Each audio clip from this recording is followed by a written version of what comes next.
নমস্কার বন্ধুরা, মিষ্টু রান্নাঘরে তোমাদের স্বাগত জানিয়ে শুরু করছি আমার আজকের রেসিপি হলো ল্যাটা মাছের পুর। এর জন্য আমি এখানে 3টে ল্যাটা মাছ নিয়ে নিয়েছি আর নিয়ে নিয়েছি কাঁচা লঙ্কা, সর্ষে আর পেঁয়াজ। এখন ল্যাটা মাছগুলি কেটে নেওয়া হবে। মা মাছগুলি এখন কেটে নিচ্ছে। ল্যাটা মাছগুলি বাজার থেকে কেটে দিয়েছে, কিন্তু মাছগুলি তো পুর করা হবে। এর জন্য ল্যাটা মাছের ভেতরে যে লম্বা মোটা কাঁটাটা আছে তা ফেলতে হবে। এর জন্য মা মাছটার পেটটা লম্বা করে কেটে তারপর ভেতরের যে লম্বা মোটা কাঁটাটা আছে সেটা ফেলে দিচ্ছে।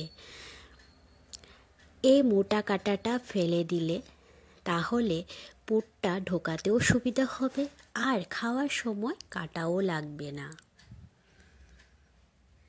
ল্যাটা মাছ দিয়ে তো তোমরা অনেকে অনেক রকমভাবে রান্না করে খেয়েছো। আমি আজ তোমাদের দেখাবো কিভাবে এই ল্যাটা মাছের পুর তৈরি করতে হয়। এই ল্যাটা মাছের পুর খুব সহজেই তৈরি করা যায়। ল্যাটা মাছের পুর খুব টেস্টি একটি রেসিপি। আমি কিভাবে এই ল্যাটা মাছের পুর তৈরি করি তার জন্য তোমরা পুরো ভিডিওটা দেখতে থাকো, তাহলেই জানতে পারবে কিভাবে আমি ল্যাটা মাছের পুর তৈরি করি। ল্যাটা মাছের পুর তৈরি করতে এই কাঁটা ছাড়াতে হয়। এই কাঁটা ছাড়ানোটা অনেকে নাও জানতে পারো, তার জন্য আমি এই মাছ কাঁটাটা তোমাদের দেখাচ্ছি। আর তোমরা কে কে এই ল্যাটা মাছের পুর খেয়েছো তোমরা অবশ্যই আমাকে জানাবে।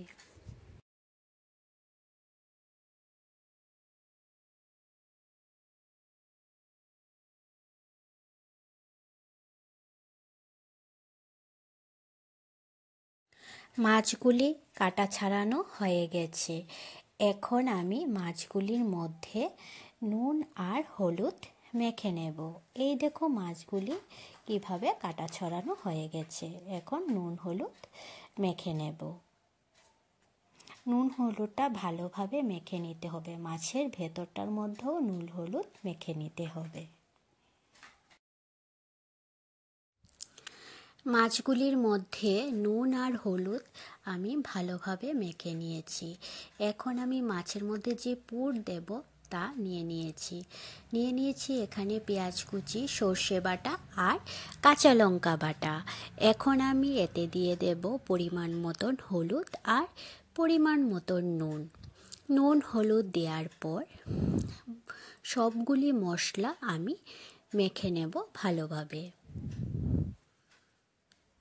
সব মশলা ভালোভাবে মাখার পর এখন আমি এই মশলাগুলিকে 3 ভাগে ভাগ করে নেব 3টে মাছের জন্য। মশলাটা আমার মাখা হয়ে গেছে। এখন আমি এই মশলাটা মাছের মধ্যে দিয়ে দেব। এখন আমি এই মশলার যে পুর তৈরি করেছি এটা মাছের পেটের মধ্যে ভরে দেব। আমি কিভাবে পুর ভরছি তা তোমরা দেখে নাও। এই মাছটার পুর আমি যেভাবে ভরছি সেই একই রকমভাবে আমি বাকি মাছগুলির মধ্যেও পুর ভরে নেব একই রকমভাবে।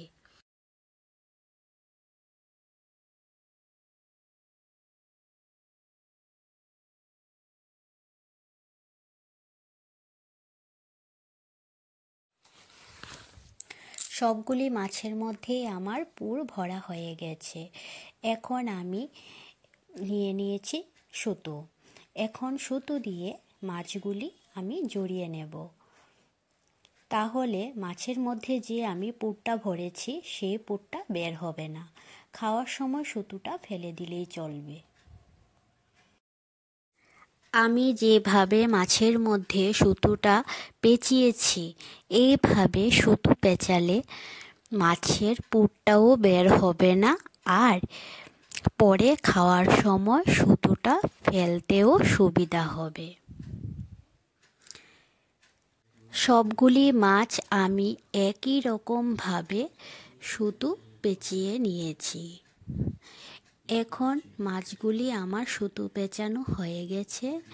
এখন আমি মাছ একটা ব্যাটার তৈরি করে নেব। এর জন্য আমি এখানে একটা বাটি নিয়ে নিয়েছি। প্রথমে আমি দিয়ে দিয়েছি 2 চামচ চালের গুঁড়ো, তারপর দিয়ে দিলাম 1 চামচ ময়দা, তারপর হাফ চামচ চিনি, সামান্য নুন,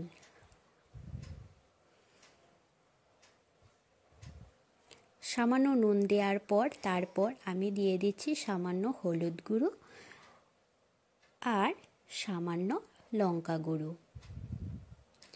সব কিছু দেওয়ার পর এখন আমি অল্প পরিমাণ জল দিয়ে দিলাম। সব কিছু দেওয়ার পর এখন আমি মিক্স করে একটা ব্যাটার তৈরি করে নেব। ব্যাটারটা বেশি পাতলাও হবে না আর ঘনও হবে না, এরকমভাবেই আমি বানিয়ে নেব।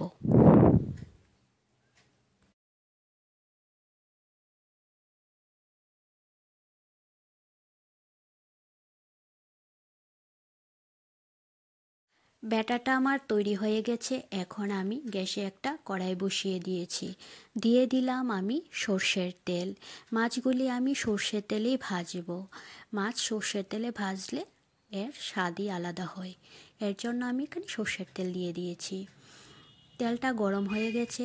এখন আমি এই ব্যাটারটা মাছের মধ্যে লাগিয়ে নেব। মাছের যে জায়গাটার মধ্যে আমি পুর দিয়েছি সেই অংশটার মধ্যে ব্যাটারটা লাগাবো। তারপর মাছগুলো তেলের মধ্যে দিয়ে দেব ভাজার জন্য। এই মাছটার মধ্যে যেভাবে আমি ব্যাটার লাগিয়েছি বাকি মাছগুলিও আমি এইভাবেই ব্যাটার লাগিয়ে নেব। পুরো মাছটার মধ্যে লাগাবো না, তাহলে মাছের স্বাদটা নষ্ট হয়ে যাবে। যে জায়গাটার মধ্যে আমি পুর ভরেছি সেই জায়গাটার মধ্যেই লাগাবো। তারপর সবগুলি মাছ আমি ভেজে নেব।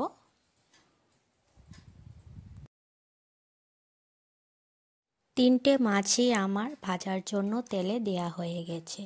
এখন আমি মাছগুলি খুব লাল লাল করে ভেজে তুলে নেব। এই ল্যাটা মাছের পুর গরম ভাতে খেতে বেশ লাগে। একটা ল্যাটা মাছের পুর দিয়ে পুরো ভাত নিমিষেই শেষ হয়ে যাবে। আমি যেভাবে এই ল্যাটা মাছের পুর বানিয়েছি এইভাবে তোমরা একবার বাড়িতে বানিয়ে দেখো, বাড়ির সবাইকে খাওয়াও আর বাড়ির সবাইকে চমকে দাও। ল্যাটা মাছের পুরগুলি আমি লাল লাল করে ভেজে এখন প্লেটে তুলে নেব। আমার এই রেসিপিটি তোমাদের কাছে কেমন লেগেছে তোমরা অবশ্যই জানাবে।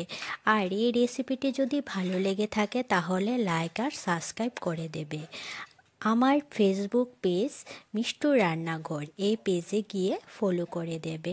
আমি ডেসক্রিপশানে ফেসবুক পেজের লিঙ্কটা দিয়ে দিয়েছি।